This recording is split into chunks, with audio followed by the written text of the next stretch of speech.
Hotep à toutes les sœurs de combat, Hotep à tous les frères de combat.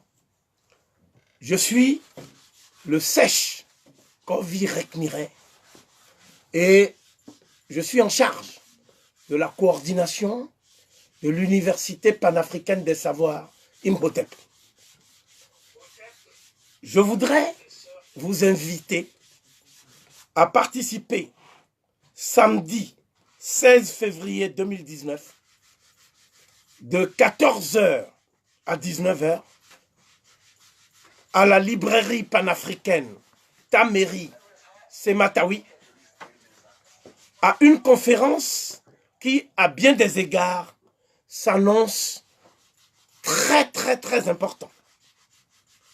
L'intitulé de ce cycle de conférences est le suivant: le rôle des loges maçonniques occidentales dans la guerre secrète contre les confréries traditionnelles négro-africaines et dans le pillage des ressources naturelles du continent noir, les cas de la loge P2, de la loge unifiée d'Angleterre, de la loge Prince Hall des États-Unis, de la Grande Loge nationale française, du Grand Orient de France et, naturellement, de toutes les loges de l'Afrique noire, sous domination française. Dans l'ordre, il s'agit de la loge du Sénégal, de la loge du Cameroun, de la loge du Gabon, de la loge de la Côte d'Ivoire, du Togo, du Bénin, du Niger, du Mali et de toutes les autres obédiences qui ont fait allégeance à ces loges. Au cours de la conférence inaugurale, parce que si j'ai parlé d'un cycle de conférences, c'est parce que j'ai l'intention de faire 5 conférences sur la même thématique qui me paraît aujourd'hui d'actualité.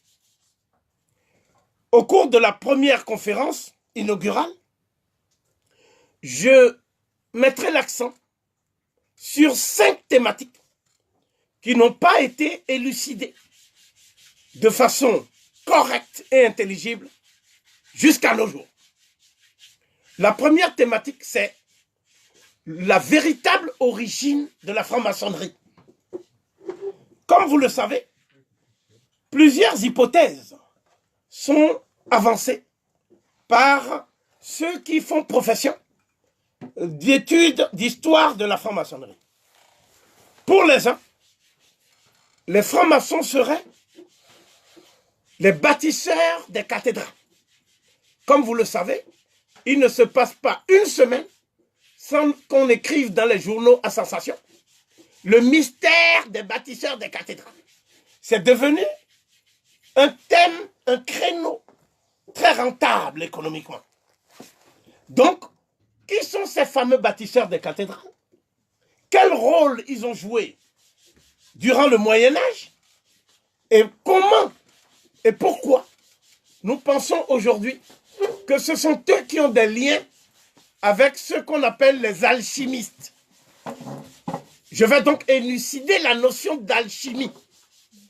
La notion d'alchimie vient du mot égyptien kimia, kem, qui veut dire noir. Donc les Arabes ont mis le préfixe al pour parler d'une science ésotérique, alors même que les Noirs avaient parlé d'une science expérimentale qu'on appelle la chimie. Donc l'alchimie est devenue une source de spéculation ésotérique auquel certains se livrent, y compris des Africains, en mal de sensation. Ensuite, j'éluciderai la notion d'ésotérisme. Ésotérisme avec S, à ne pas confondre avec exotérisme avec X. Je montrerai la différence entre les deux, parce qu'une littérature ésotérique est née, qui vise à expliquer l'origine des rites pharaonique qu'on retrouve à l'état résiduel dans ce que j'appelle les processions maçonniques. Il en est ainsi de 3 symboles fondamentaux. Le premier symbole, c'est une pyramide dans laquelle est incrusté un œil. Et cette pyramide, on la retrouve sur les billets qu'on appelle les dollars américains US. Parce que ce sont les francs-maçons qui sont à l'origine de l'État fédéral qu'on appelle les États-Unis d'Amérique. Tous les présidents des États-Unis étaient des francs-maçons. Tous les présidents des États-Unis étaient des francs-maçons. Qu'il s'agisse d'Abraham Lincoln jusqu'à Roosevelt, en passant par le président Clinton, c'était des francs-maçons. Deuxièmement, il y avait un autre symbole qui est le symbole de ce qu'on appelle l'illumination de Lucifer. Donc le symbole luciférien qui serait un détournement du symbole du dieu Ra, la cristallisation de l'énergie divine à travers la lumière, ce qu'on appelle le disque solaire d'Akhenaton. Et ce symbole a été détourné et est devenu celui d'un ange déchu dénommé Lucifer. Donc, il ressort de ce que je viens de dire que c'est le dieu Ra lui-même qui est ainsi instrumentalisé pour devenir le contraire de ce qu'il a toujours été, c'est-à-dire la source du rayonnement de l'énergie divine pour propager la vie dans le cosmos.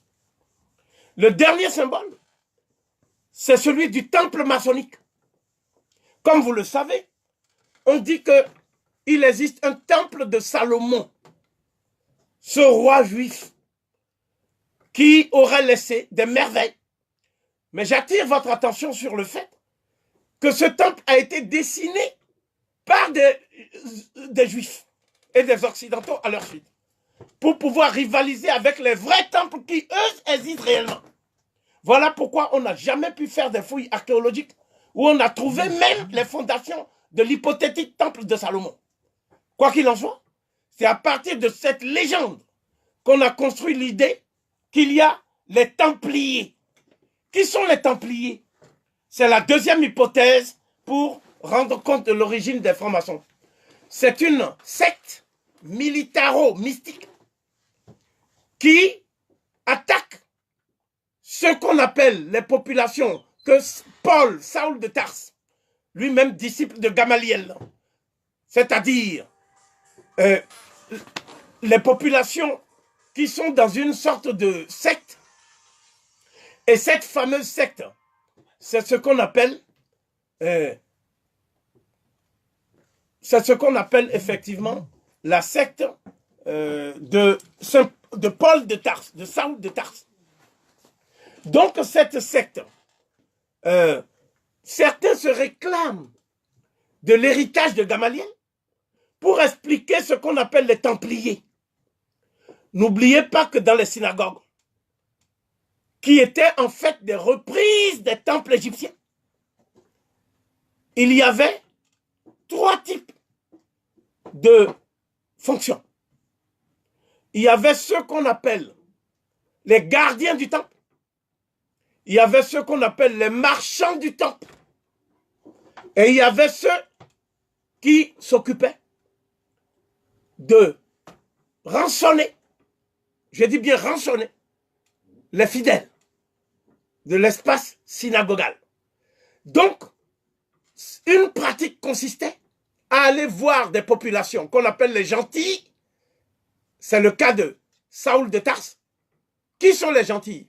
C'est les Corinthiens, les Éphésiens, les Thessaloniciens. Et c'est pour ça qu'on avait fait des épîtres pauliniens, pour pouvoir aller voir les gentils pour prêcher le Messie juif. Mais on leur prenait leur terre. On leur disait de se détourner de tous les biens éphémères de la terre et de se plonger vers un monde imaginaire et illusoire. Et ces gens travaillaient pour les pharisiens, puisqu'il s'agit du nom de cette secte.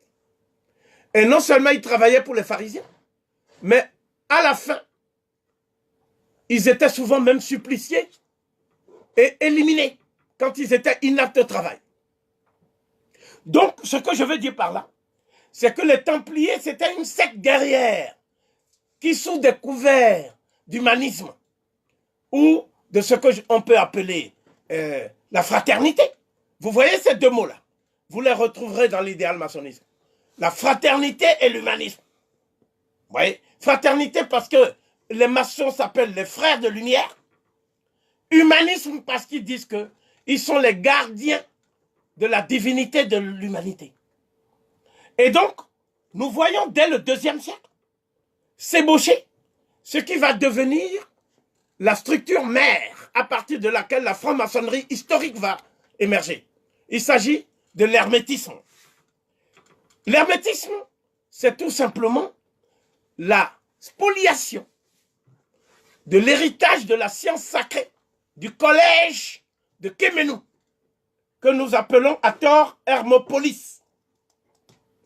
Et le démiurge, c'est-à-dire le néther tutélaire qui transmet aux scribes toutes les connaissances connues de l'humanité, s'appelait Djerouti, A-A-A. A, ça veut dire grand en égyptien, pharaonique. Donc, cette triptyque veut dire qu'il était grand au sens où il s'est levé du stade de l'animalité vers le stade de la divinité. C'est l'élévation, la transcendance. C'est le caractère transcendantal du message de Djerouti. Il y avait la grandeur au sens de l'abondance. C'est-à-dire que la nourriture spirituelle de Djerouti était une nourriture semblable à une mer, à la mer, à un océan. On ne peut pas avoir soif au point d'engloutir tout l'océan. Voilà pourquoi les Lamentins vont boire à la source. Mais chacun boit ce qu'il peut boire. Mais on ne peut pas tout engloutir. Voilà pourquoi le savoir est inépuisable. Et personne ne peut dire qu'il détient la totalité du savoir dans toute la mesure du possible. Enfin, il était grand dans le sens de la grandeur d'âme, la grandeur de son cœur, la pureté de son cœur, qu'on appelle Ib en pharaonique. Quand on dit Dar Ib, ça veut dire purifie ton cœur. Donc l'être qui a le cœur purifié, il a beau ne pas avoir d'argent, il a beau ne pas avoir de biens matériels, il est assuré d'être dans ce qu'on appelle les secrets et les desseins de la providence d'Amon-Ré. Et c'était ça le secret du bonheur chez les Noirs.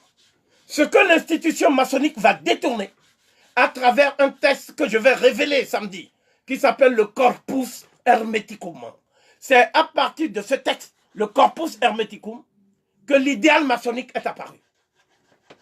Il ressort donc de cette brève tentative d'éclairage que le Corpus Hermeticum est à l'opposé des valeurs enseignées par la science sacrée de Kéménou.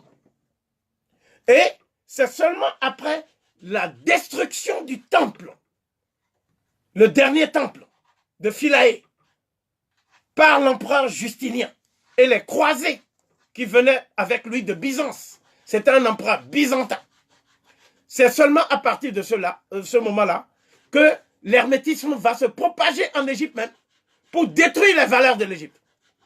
L'hermétisme est une tentative d'un cheval de Troie idéologique pour détruire les valeurs du peuple noir dans l'Antiquité.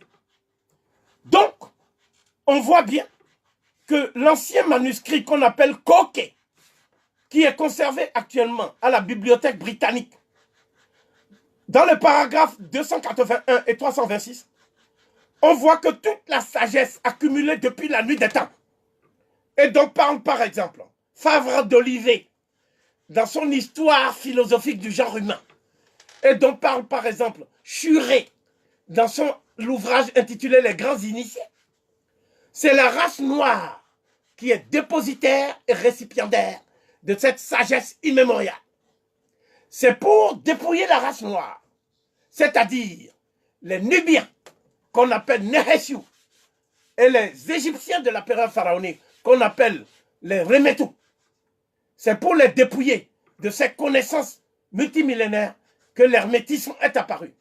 L'hermétisme apparaît donc, dans tous les cas, comme une œuvre de captation et de détournement de l'héritage égypto-nubien. La franc-maçonnerie, dès le départ, dans l'Antiquité, procède donc de ce que j'appelle un acte de vol d'un héritage, c'est-à-dire quasiment le vol du feu au sens de Prométhée. Donc, c'est ce vol-là qui sera le point de départ de l'inversion des valeurs. C'est parce que le monde a renoncé aux valeurs spirituelles du peuple noir, telles que c'était enseigné dans le collège de la science sacrée de Kemenou, pour embrasser les valeurs de l'hermétisme, les valeurs du judaïsme, que le monde a basculé dans ce que j'appelle la barbarie planétaire. Lorsque le professeur Cheikh Anta Diop parle de civilisation ou barbarie, il nous met face à une dichotomie, un choix qui est presque un choix de vie. Est-ce que vous voulez la barbarie planétaire? C'est cette barbarie qui a commencé depuis Assurbanipal et l'agression des Assyriens face à la ville mégapole de Wasset, qu'on appelle Thèbes. Mais on a attaqué aussi Méroé. Et ce sont des habitants de Méroé qui sont partis fonder la ville de Maroua, au Cameroun, ou d'autres cités, des royaumes comme Maroua. Donc, les Marois, il y en a au Tchad. Des Marois, il y en a en Centrafrique. Donc, ce sont des toponymes qui viennent de Méroé. Et c'est donc l'éclipse, le déclin, la régression de la civilisation négro-africaine qui a permis aux valeurs antimatiques de s'imposer partout dans le monde. Donc, on voit comment, dans un autre manuscrit, qui est le manuscrit de la Grande Loge numéro 1, qui date de 1583, on retrouve ce qu'on appelle le Grand Hermarine, qui est descendant de Sem. Ça veut dire que les peuples sémitiques, et qui va maintenant utiliser Hermès comme l'ancêtre des peuples ennemis du peuple de Cham. Il y a donc là aussi une mutation qui est extrêmement importante, comme l'a montré Findel dans son histoire générale de la franc-maçonnerie, qui est parue en 1861. Quoi qu'il en soit, ce que je voudrais que les uns et les autres puissent comprendre au cours de cette première séance inaugurale, c'est que, à partir du moment où la civilisation gréco-latine va s'épuiser à son tour, c'est-à-dire ce que un historien comme Tite-Livre avait annoncé comme étant les prémices de la décadence de Rome. Eh bien, ce qui va se passer à ce moment-là, c'est que deux grands courants de pensée vont se disputer la tradition spirituelle de l'Occident. D'abord, ce qu'on appelle la franc-maçonnerie, l'hermétisme. Beaucoup d'empereurs romains étaient francs-maçons. C'étaient des adeptes de l'hermétisme. Et c'est eux qui combattaient le culte d'Isis. C'est eux qui combattaient le culte de Sérapis. Ce sont eux qui combattaient le culte d'Anubis à Rome. À Rome, il y avait un conflit entre les adeptes du culte d'Isis. Ce que vous appelez le christianisme copte monophysite était basé sur le culte de l'Isis, la déesse mère noire. Et elle était combattue par les tenants de l'hermétisme, qui eux se réclamaient de Sem. Et d'autres vont venir pour dire qu'ils sont des Japhétites.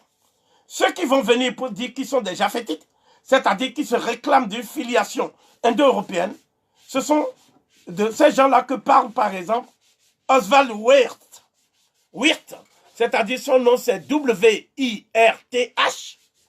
Et nous entrons maintenant dans ce que j'appelle le rite écossais, la naissance du rite maçonnique écossais. Il est évident que les premiers à avoir bénéficié de la traite des nègres, c'étaient les Espagnols et les Portugais. C'étaient les Ibères. Mais ceux qui ont véritablement accumulé du capital dans la traite des nègres, c'étaient les Anglais. Et les Anglais étaient à l'époque adepte d'un rite qu'on appelait le rite hermétique, mais adapté à la tradition anglo-saxonne. C'est ce qu'on appelle le rite écossais. Donc, je montrerai que ce qu'on appelle le rite écossais est devenu très important à travers la Grande Loge Unie d'Angleterre. Donc, la Grande Loge Unie d'Angleterre, c'était la loge dans laquelle il y avait la famille Windsor. C'est qui la famille Windsor? C'est la famille royale d'Angleterre. Donc, tous les membres de la famille royale d'Angleterre étaient, du point de vue religieux, d'obédience anglicane. Donc, c'est la religion qu'on appelle l'anglicanisme, que je vais expliquer pour la première fois. Mais on ne peut pas comprendre l'anglicanisme si on ne voit pas que c'est un mélange du protestantisme avec les loges maçonniques. L'anglicanisme, c'est un mélange du protestantisme et des loges maçonniques. C'est-à-dire de l'hermétisme, en fait. Et c'est pour ça que le duc de Kent était toujours un franc-maçon.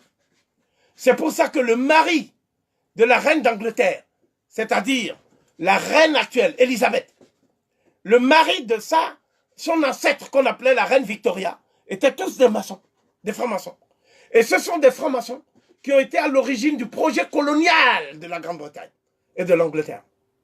Et les gens qui ont lancé aussi le colonialisme, parce qu'à partir du moment où la traite négrière ne pouvait plus se poursuivre en toute sérénité, mais qu'il y avait des révoltes de Saint-Domingue, des révoltes des Noirs partout, ce que j'appelle le processus insurrectionnel de la Caraïbe et des Amériques, à ce moment-là, ils ont dit, au lieu d'aller si loin chercher des nègres et prendre le risque de voir des blancs égorgés par des nègres totalement ivres de vengeance, il faut rester en Afrique. Et en restant en Afrique, on va créer ce qu'on appelle maintenant des protectorats. Et dans ces protectorats, on va faire du travail forcé. Et la meilleure façon de faire le travail forcé, c'est de polier les Noirs de leur terre. Les Noirs étant des agriculteurs, ils étaient obligés maintenant de venir travailler pour manger. Et c'est là où on va leur dire, vous n'allez plus produire ce qui vous permet de manger. C'est-à-dire du mil, du manioc, du sorgho, etc. Vous allez produire maintenant du coton, du café, du cacao, du tabac. Parce que toute votre production doit être destinée au marché extérieur, c'est-à-dire au marché de l'Angleterre. Donc ceux qui ont fait ça, c'était des francs-maçons. Ils s'appelaient Granville Sharp, ils s'appelaient Wilberforce, et d'autres dont je vais parler en détail. Et ce sont ceux-là qu'on appelle les abolitionnistes anglais ou écossais. Donc c'est la franc-maçon qui est la franc-maçonnerie anglaise du rite écossais qui est à l'origine de la colonisation et du travail forcé. C'est à ce moment-là que les Français vont maintenant prendre le train en marche. Et les Français vont faire la même chose.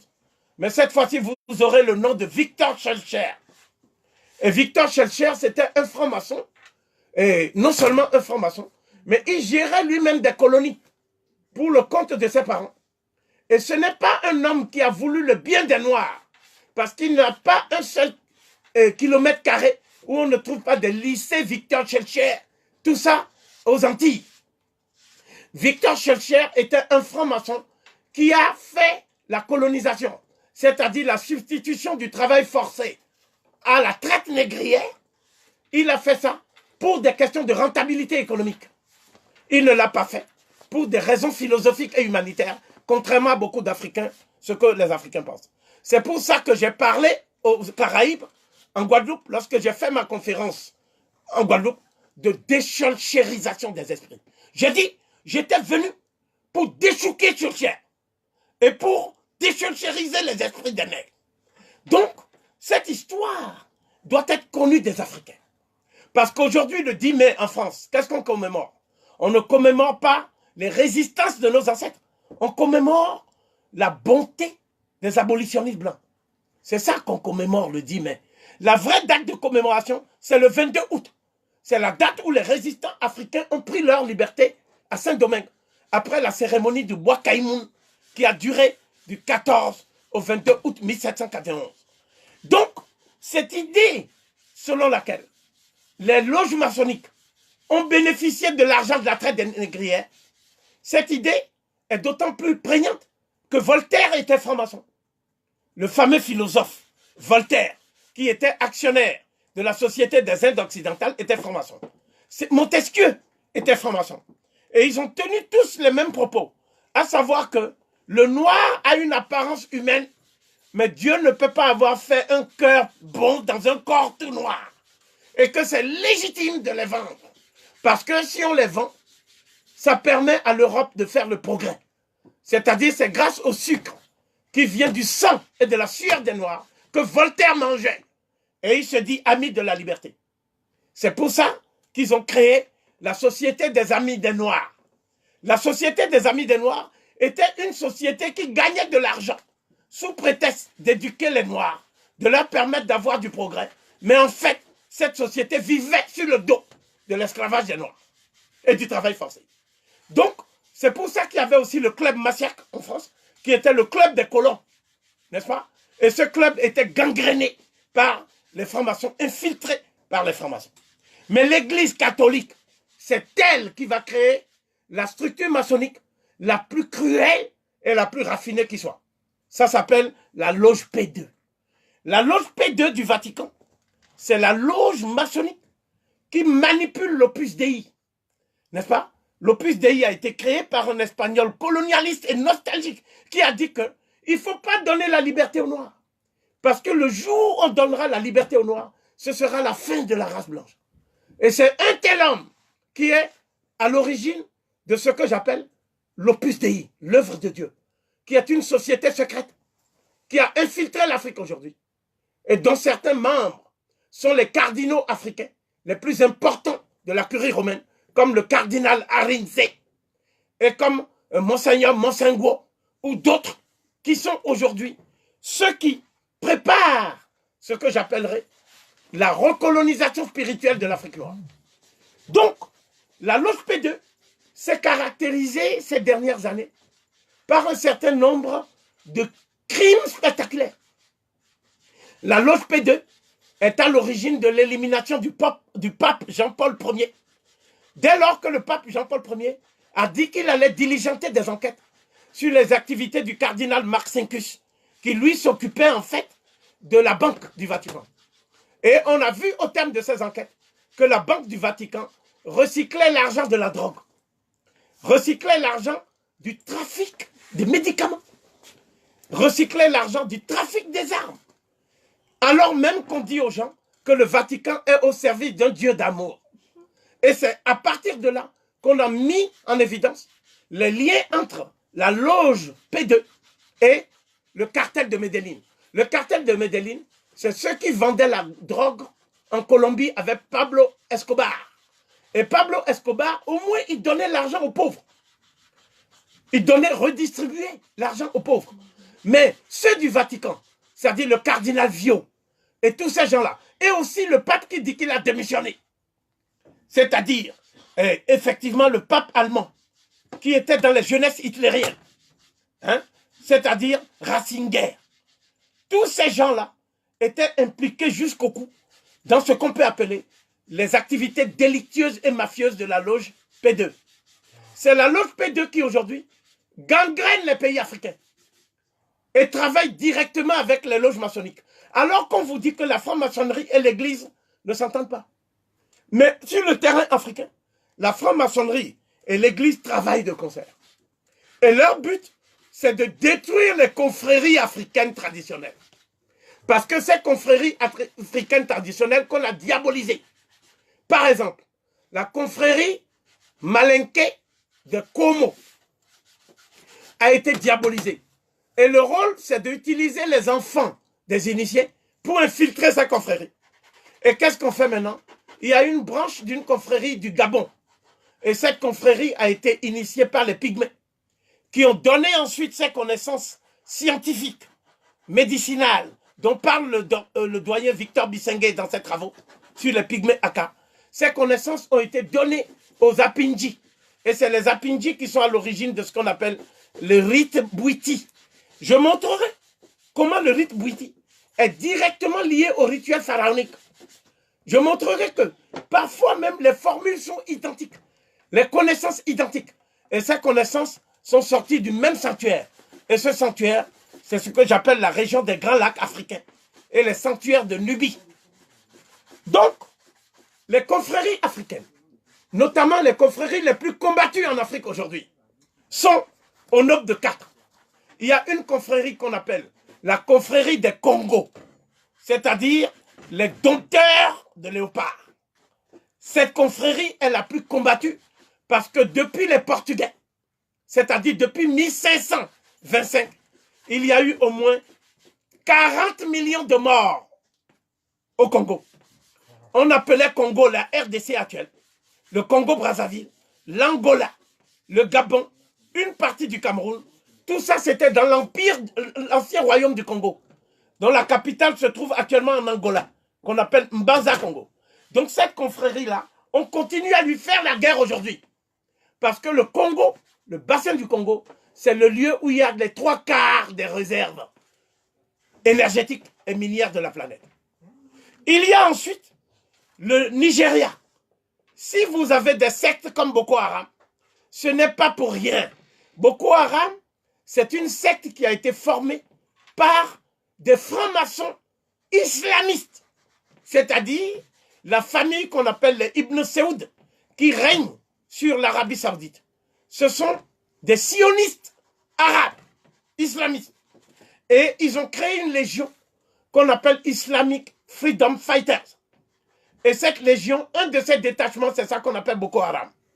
Et le but de Boko Haram, c'est de s'emparer du Nigeria et des richesses du Nigeria pour mettre ça au service du bloc occidental, dont l'Arabie Saoudite, le Qatar, les Émirats sont des alliés stratégiques. D'autre part, il faut savoir que, en ce qui concerne les loges britanniques, il y a une loge très influente aux États-Unis qu'on appelle Prince Hall Freemasonry. Et Prince Hall, c'était qui? C'était un noir qui, lorsqu'il a été chassé des loges maçonniques des Blancs, pendant la période de la guerre de sécession, après la guerre de sécession, il a créé sa propre loge noire. Et c'est cette loge noire maçonnique qui aujourd'hui s'infiltre au Ghana, s'infiltre au Libéria. C'est cette loge qui a doublé l'UNIA de Marcus Garvey et qui est même à l'origine de la destruction de l'UNIA. Les libéraux juifs étaient membres de cette loge. Les Noirs étaient membres de cette loge. Donc ce que je veux dire, et ça c'est un point capital, c'est que Barack Obama n'aurait jamais été élu président s'il n'y avait pas eu une alliance entre l'AIPAC, c'est-à-dire la section américaine du Congrès mondial juif, et la franc-maçonnerie de Prince Hall aux États-Unis. La plupart des membres du Congrès des États-Unis et de la Chambre de représentants qui sont noirs, ils sont dans cette loge. Et cette loge a des représentants au Ghana qui veulent empêcher aujourd'hui le Ghana de faire les États-Unis d'Afrique. Et ces représentants ont même joué des rôles éminents au sein du gouvernement ghanéen. Ils ont même été présidents au Ghana. Aujourd'hui, ils sont contre ce que fait Nana Addo Akufo. Et je citerai qu'un seul nom, c'est celui de l'ancien président John Kufuor. Donc, ce que je veux dire ici, c'est que l'Afrique n'est pas seulement victime d'une domination militaire. L'Afrique n'est pas seulement victime d'une domination économique, d'une domination culturelle. L'Afrique est le terrain de prédilection de ce que j'appelle le mouvement de manipulation de masse, c'est-à-dire MMM, mouvement de manipulation de masse le plus puissant qui existe dans l'humanité. Et ce mouvement est convoyé par 6 institutions que je vais énumérer maintenant. Mais c'est la franc-maçonnerie qui est la plus nocive des 6. La première institution s'appelle Christian Coalition. C'est une multinationale des évangélistes qui est basée aux États-Unis et dont le chef s'appelle Pat Robertson. C'est un multimilliardaire. Il suffit de regarder son nom. C'est lui qui fait toutes les églises du sommeil, que vous appelez des églises de réveil. Chaque jour à Kinshasa, il y a 200 églises. Chaque jour. Parce que tous les mafieux ont compris maintenant que pour gagner facilement l'argent, il faut faire croire aux Noirs qu'on va guérir le sida, qu'on va guérir les maladies, qu'eux-mêmes mettent et inoculent aux Noirs. Et n'est-ce pas? Et donc, c'est ça qui est le plus rentable aujourd'hui. C'est-à-dire les évangélistes. C'est une première armée qui attaque les confréries africaines de la Mahdi. La deuxième, c'est ce qu'on appelle les légions islamistes, wahhabites et salafistes.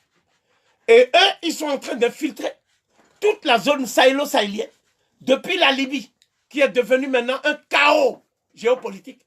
Et c'est à partir de la Libye qu'ils infiltrent l'Afrique noire. Ils font aussi des trafics d'organes des Noirs.